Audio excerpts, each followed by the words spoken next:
Welcome to New Wave Teaching Lessons. If you're new here, don't forget to click subscribe. We upload videos every single week.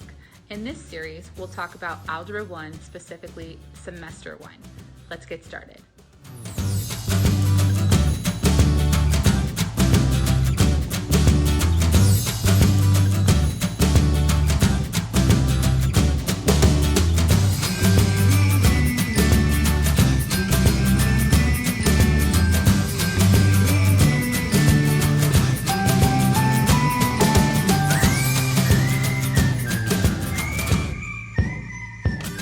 Alright guys, welcome back to our third episode of our Algebra 1 series for Semester 1. If you have not watched the first two episodes, I will link those above. Make sure you watch those two. It'll be very helpful when learning about the concepts in this video.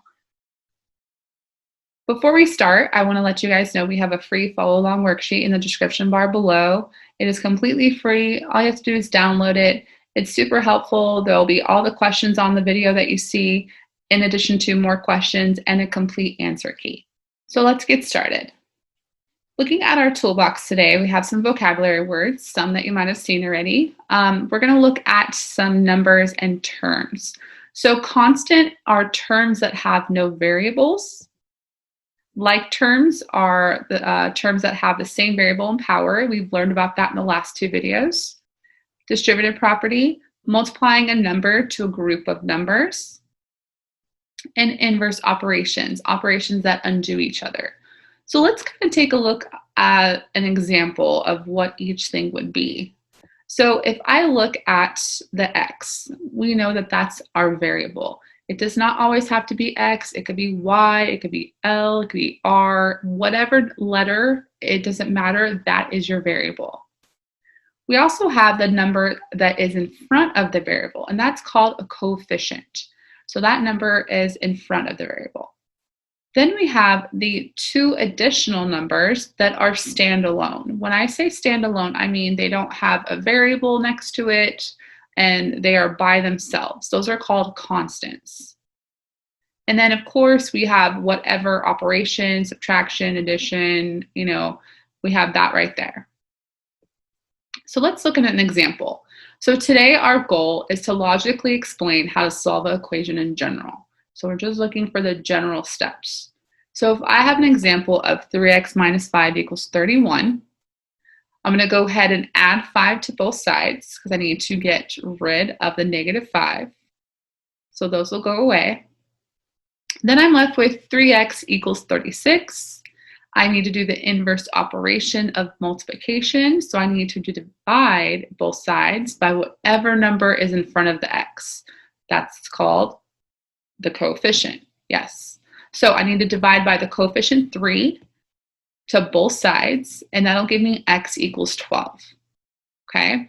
So that's going through it pretty quickly. Now let's kind of take it back. Let's talk about what we did and the steps.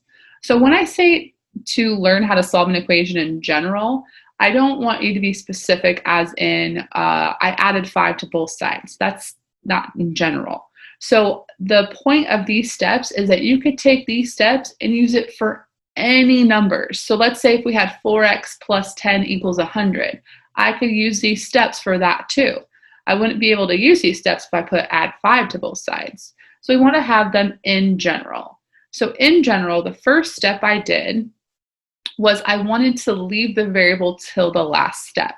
And the reason I put this is because many students will go straight for that 3 in front of the x first. But I think it's so imperative to know that you leave the variable to the last step. So I include that in my steps. The second step is to use inverse operations to move the constant. So again, we learned that the constants are negative 5 and 31 from the toolbox. But I don't want to move the 31, I want to move everything away from the x. So I'm going to go ahead and add 5 to both sides. So adding 5 to both sides, I'm using inverse operations to move that constant 5. But see how I could apply that to any number, not just 5. So that's what I'm talking about in general. Number 3, use inverse operations to isolate x. So when I have 3x equals 36, I need to use inverse operations, so my divide, 3 to both sides to get the x alone or isolated. So once I do that, I have x equals 12. So if you took these steps and you put them to any two-step equation, they would work in general. Let's try another one. So now I have 3 and then 2x minus 4 equals 18. So there's a little bit different, but it'll be the same in the end. So I'm going to go ahead and use the distributive property to put the 3 into both the 2x and the negative 4. And that'll give me 6x minus 12 equals 18. From there, I'm going to use inverse operations to add 12 to both sides. Again, leaving that variable to the last step. And I'm going to go ahead and simplify and get 6x equals 30. From there, I need to get the x isolated, so I need to get rid of that 6. Because the 6 and the x are being held together by multiplication, I'm going to use the inverse or the opposite of multiplication, which is division. And I'm going to divide by whatever number is in front of that x. And in this situation, it's 6.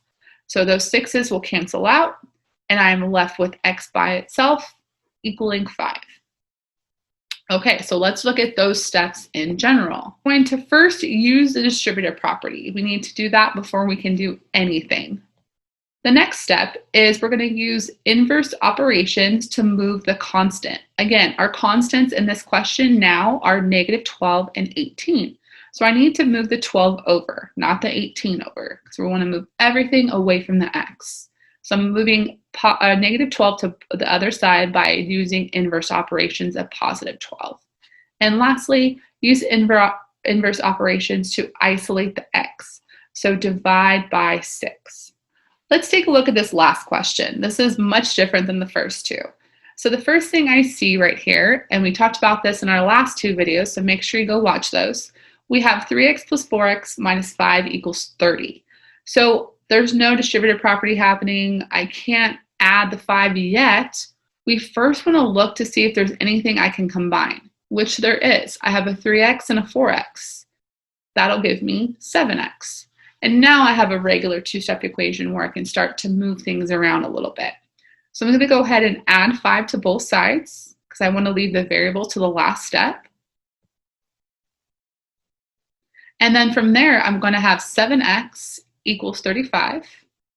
And I'm going to divide both sides by 7 to get rid of it so I can have my x officially isolated. And that'll give me x equals positive 5. So looking at the general steps of this, very, very general. I'm going to combine like terms because that's what I did. From there, I'm going to use inverse operations to move the constant. Again, that constant that I'm referring to is that negative 5. I'm moving that constant. And the third step is I'm also going to use inverse operations to isolate the x. So I have 7 divided by 7 to get the x isolated. Okay guys, so that'll do it for an equation being explained in general. Make sure you guys click subscribe, like, hit the notification bell. We post videos every single week for Algebra 1, and then the next video will be on the docket. If you guys have any questions, feel free to comment below and have a great day. Thank you guys for watching, and don't forget to subscribe and like our channel. Make sure you give it a thumbs up and hit the notification bell to never miss a video. Have a good one.